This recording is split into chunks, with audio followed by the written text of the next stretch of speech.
Anda kembali di Apa Kabar Indonesia Siang. Pemirsa, kami akan ajak Anda untuk memantau bagaimana kondisi udara di Ibu Kota Jakarta siang ini. Sudah ada rekan kami Atika Dewi akan melaporkannya secara langsung. Tika, silakan laporan Anda.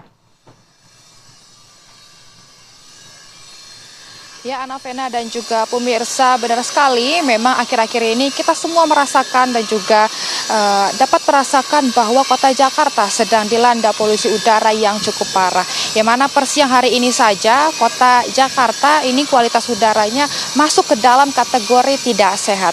Menurut data dari situs pengukuran kualitas udara AQR siang hari ini, kualitas udara Jakarta berada di indeks nilai 159, yang mana dari angka tersebut bahkan menjatuhkan kota Jakarta sebagai kota dengan polusi udara tertinggi nomor 3 di dunia. Kita ketahui bersama pun kota Jakarta ini memang selalu dipadati dengan sejumlah aktivitas masyarakat, di mana jumlah mobilitas pengendara di Jakarta pun ini cukup tinggi, menjadi salah satu pemicu polusi udara di Jakarta tak kunjung usai.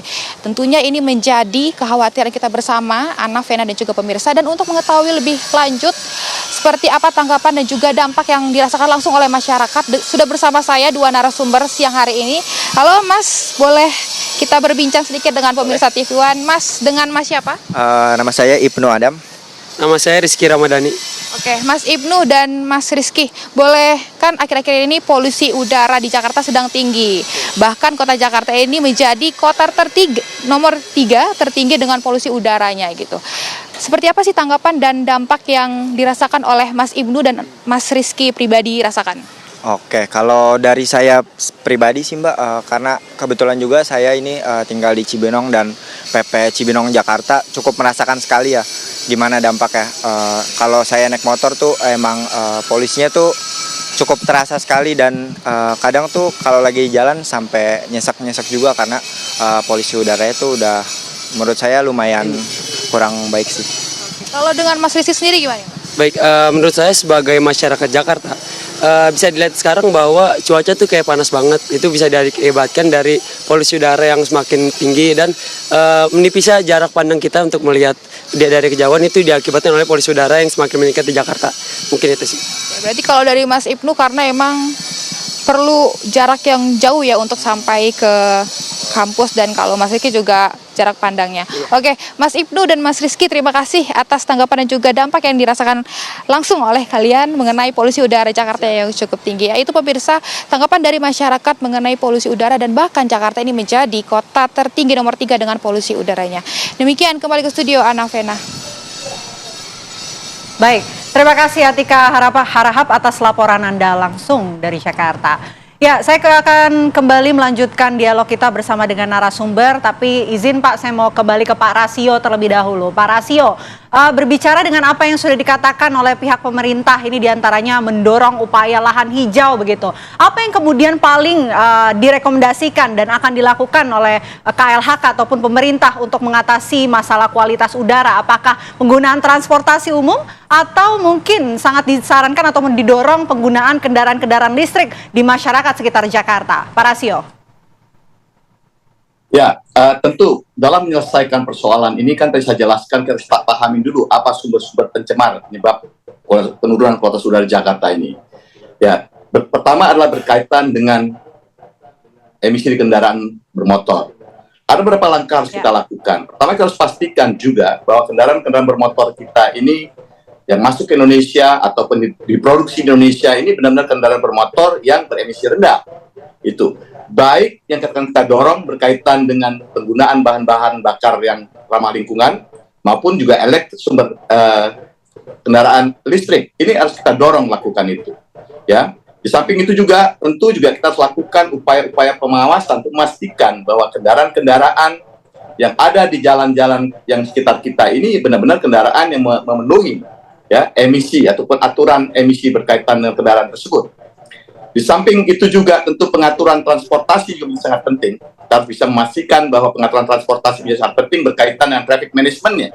Sehingga kita bisa melihat tidak terjadi kemacetan dan sebagainya. Kalau kemacetan berarti emisi juga sangat tinggi.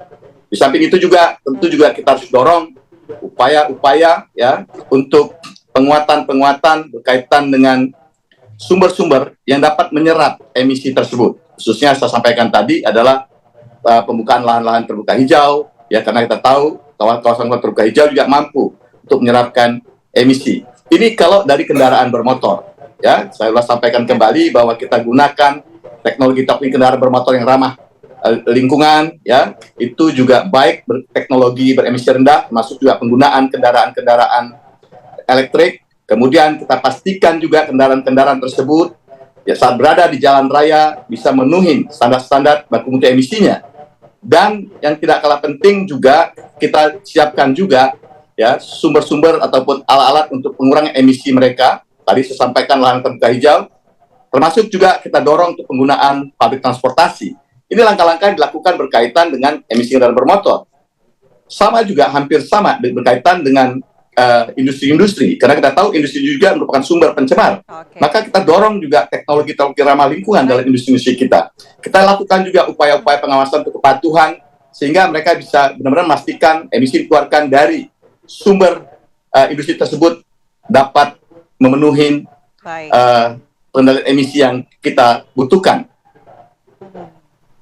Oke, baik. Pak Nirwono, kalau menanggapi tadi Pak Rasio kan tentu sudah ada, artinya mitigasi sudah disiapkan oleh pihak pemerintah. Nah, tadi Anda juga katakan bahwa harus ada persiapan jangka pendek dan juga jangka panjang begitu ya. Nah, untuk secara realistis saja begitu. Kalau jangka pendek dan juga jangka panjang yang paling mungkin untuk diterapkan terlebih dahulu seperti apa? Ya, kalau saya sih berpikirnya kita bagi tiga ya, jangka pendek, jangka menengah, jangka panjang. Kalau jangka pendek yang saat ini harus sudah diambil dalam waktu 1-2 minggu ke depan ini, yang pertama kebijakan yang paling mudah yaitu kebijakan work from home ya, terutama bagi anak-anak sekolah ya, karena yang paling berbahaya udara itu kan sebenarnya buat anak-anak sekolah ya, ditambah juga dengan ASN misalnya dibagi 50% misalnya, tujuannya lebih kepada melindungi dulu semua warga Jakarta, kan itu dulu tujuan utama, baru kemudian kebijakan lanjutannya, misal perluasan kebijakan ganjil genap ya, terus kemudian kebijakan operasional tadi emisi ya, uji emisi ini berani nggak dalam waktu 1 bulan seluruh kendaraan di Jakarta sudah melalui tes emisi.